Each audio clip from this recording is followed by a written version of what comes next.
since in the last lesson we finalized the entire character design, so in this lesson we'll be going over on adding some minute details and some shadows and things like that, so that way we can actually improve the character design overall.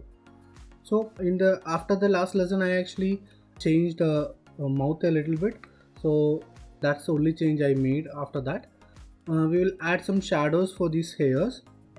So first of all you can just make a duplicate of this layer, and then this back layer we will just add the darker color, and then this front layer we will just rotate a little bit and we'll keep it like that. So that way we will get a little shadow like that. And then if you want you can actually just edit this point a little bit like so, so you'll get a much more finer detail like that. So same way we can actually continue here also.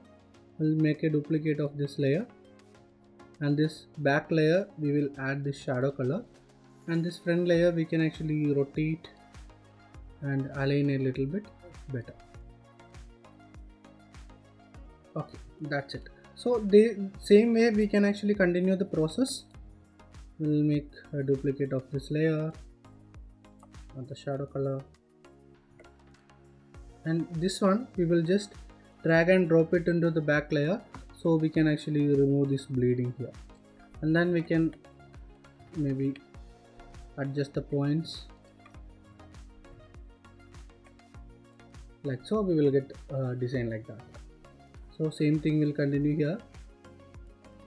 This back layer will add the shadow color. Okay, and for this entire shadow color we will just create an ellipse, something like that, and that layer you will just mask it for the hair, so we will get a back shadow also. And after that maybe we will add some, we'll select the pen tool and I'll just create a highlight like that.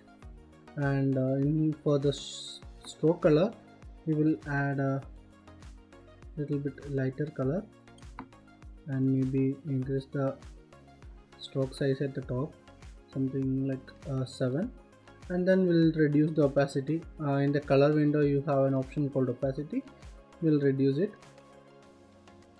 way down, maybe like 30 or something, and that way we will have a highlight. And we'll just create a circle also, and this time instead of stroke color we'll add the fill color, and the stroke color we can just remove, and then we'll just scale and match the size for the other shape, and we'll reduce the opacity just like that. So we have a shadow as well as a highlight. And the same process we can continue for this face also.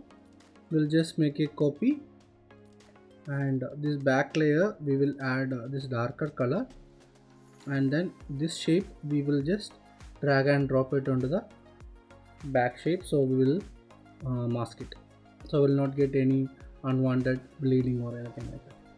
And this neck layer also will do the same. Maybe we'll just scale it outward a little bit, we'll darken that shade, and we will use the clippy mask and mask it like that. Okay, so after that for the beard also we can do the same. We make a small copy, back layer also will add the shadow color, and then we will mask it. Okay, so that concludes our facial details. And if you want you can actually give a shadow for the face also. For example, you can just select the pen tool and maybe create a shadow for the face, something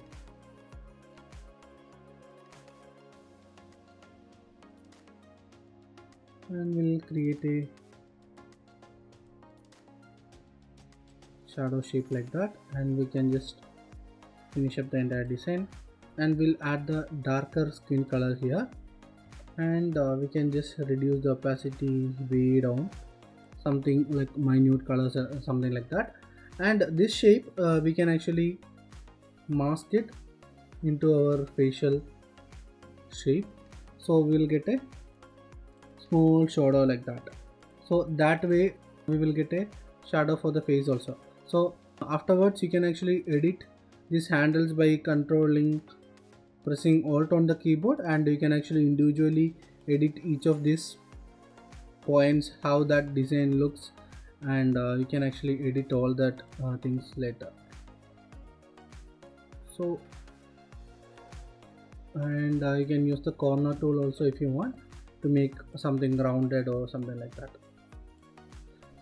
So this way you can get all the shadows, all the highlights, everything you want, and you can finalize the entire design.